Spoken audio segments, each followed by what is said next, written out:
और सबसे पहला सवाल दुष्यंत नागर जी, राहुल गांधी कई मर्तबा कई मोर्चों पर गलती करते हैं आपके लेकिन एक बार मैं सवाल पूरा कर लूं दुष्यंत, सवाल तो पूछने दीजिए। क्या संसद में घुसपैठ करने वाले बेरोजगार हो सकते हैं? क्योंकि वो बेरोजगार 4 बार विदेश की यात्रा कर चुका है, ये फैक्ट बता रहा हूं मैं आपको दुष्यंत जी। देखिए, वो व्यक्तिगत रूप से क्या हैं वो तो पुलिस एजेंसियां जांच करेंगी, पब्लिक डोमेन में आएगा, आपको हमें जानकारी होगी।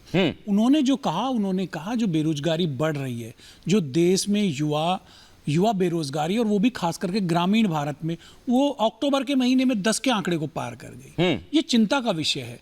कल आंकड़ा आया, तुहिन सिन्हा जी हमारे साथी भारतीय जनता पार्टी के बैठे हुए हैं, 205 लाख करोड़ का भारत के ऊपर कर्जा हो चुका है, जो कि 2014 में 58 लाख करोड़ रुपया था। 2014 मई का महीना, डॉलर की कीमत 58 रुपया, आज 83 रुपया। 10 वर्ष के कार्यकाल के अंदर आपका 10 वर्ष पूरा होने जा रहा है। रिपोर्ट आने से पहले ही घुसपैठियों को पता था, इसलिए उन्होंने घुसपैठ कर दी। तरीके की बातें करते हैं आप, बहुत सारी बातें करते हैं दुष्यंत जी, लेकिन क्या ये घुसपैठियों को पता था इसलिए उन्होंने घुसपैठ की? उन्होंने कहा कि कर्ज बढ़ रहा है, घुसपैठ करनी होगी, हमें संसद की सुरक्षा में सेल लगानी होगी। श्रीमान जी, ये आपका आकलन हो सकता है, फिर आप कैसे मैं आपको रोक नहीं सकता, लेकिन आप उनको ढाल बना रहे ना दुष्यंत जी, आप इन आंकड़ों को बताकर क्या ढाल बना रहे? नोटबंदी पे बात नहीं करती, कभी नहीं, ब्लैंक हो जाते हैं। बेरोजगारी पे बात नहीं करते, बढ़ते हुए कर्ज पर बात नहीं करते। ठीक है, देश इनसे बात करना चाहता है, नेता प्रतिपक्ष इनसे इन विषयों के ऊपर डिबेट करना चाहता है, ये ब्लैंक हो जाते हैं।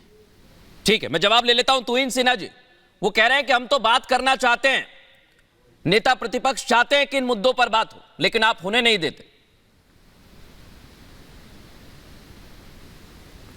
नमस्ते मृदुल जी, सभी को नमस्ते। देखिए, राहुल गांधी जो है एक अनभिज्ञ व्यक्ति है, तो जब उनके मेरे मित्र यहाँ पे जो कह रहे हैं कि भारत का कर्ज बढ़ता जा रहा है, तो उनको मैं बताऊं कि इकोनॉमिक्स में जो देश का कर्ज होता है वो as a ratio to GDP देखा जाता है, और किसी भी प्रगतिशील देश का जो डेट टू जीडीपी रेशियो है, अगर आप तुलना करें भारत की तुलना करें जापान से या यूएस से, तो भारत की स्थिति कहीं बेहतर है।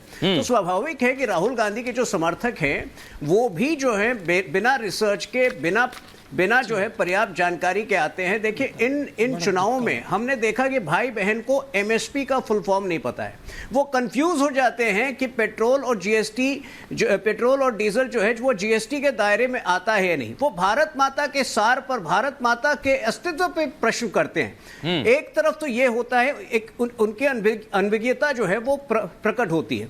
दूसरी ओर उन्होंने जिस तरह से समाज को विभाजित करने का काम किया, देखिए कास्ट सेंसस के विरुद्ध में हम नहीं हैं, लेकिन हम लिपा पोती नहीं चाहते हैं। लेकिन तुहिन जी वो कहते हैं ना कि आप चर्चा के लिए वक्त तो दें कम से कम। कर्नाटक में वो कहते हैं कि हम चर्चा के लिए जाते हैं, आप निलंबित कर देते हैं। वो तो ऐसे गंभीर आरोप लगा रहे हैं। करें चर्चा किस बात पर करें? अगर आपकी जानकारी देखिए, अनएम्प्लॉयमेंट की वो बात करते हैं, अनएम्प्लॉयमेंट 6 साल के न्यूनतम स्तर पर है, 3.2%। ये एक एसबीआई का लेटेस्ट रिपोर्ट बता रहा है। वो रिटेल इन्फ्लेशन की बात करते हैं, रिटेल इन्फ्लेशन 5% के रेंज में है। यूपीए 2 के दौरान अधिकांश महीनों में वो 10% के ऊपर था। तो जब आप में जानकारी का अभाव है, आप सही मुद्दे तो रेज कीजिए। हम खुद चाहते हैं, आप जो दे रहा हूं मौका, एक-एक करके